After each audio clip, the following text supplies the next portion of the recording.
Bonjour, je m'appelle Louis Riel et je suis un métis.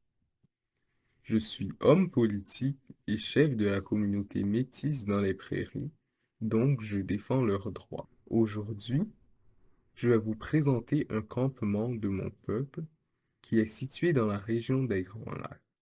Il est important que vous sachiez que j'ai vécu après les années 1700 au 19e siècle.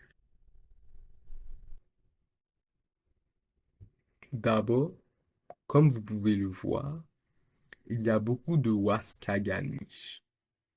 Ce mot signifie petite maison dans notre langue. Ce sont des habitations mobiles que nous gardons tout au long de nos voyages.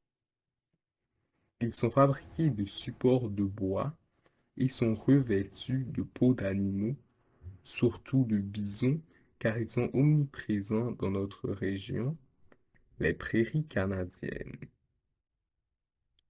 Ils logent habituellement une seule famille. Nous ajoutons parfois des motifs sur les peaux ainsi que des symboles spirituels.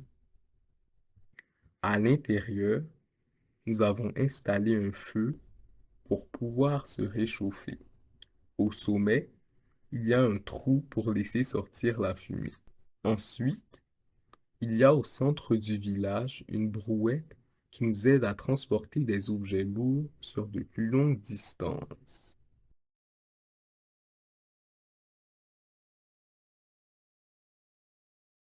Il y a aussi des feux de camp que nous utilisons pour cuisiner le poisson que nous avons pêché et fumer la viande obtenue par nos braves chasseurs.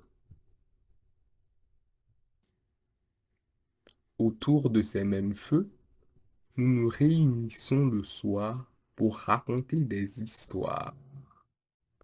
Le chaman entre parfois en contact avec les esprits à ce même endroit.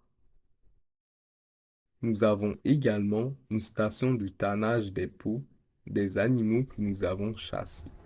Les armes que nous utilisons pour chasser le gibier, par exemple l'arc à flèche, sont déposées au milieu près du feu de camp.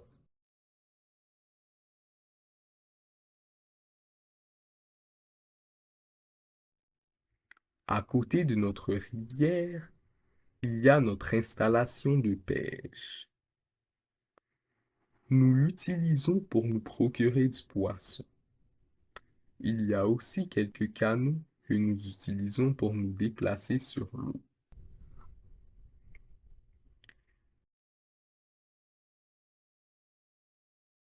Finalement, on trouve la maison du coureur des bois un peu plus loin dans la forêt.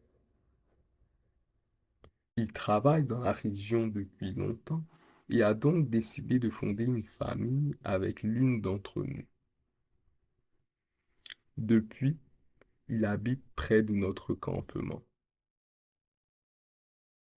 Il retournera probablement dans son pays l'été prochain.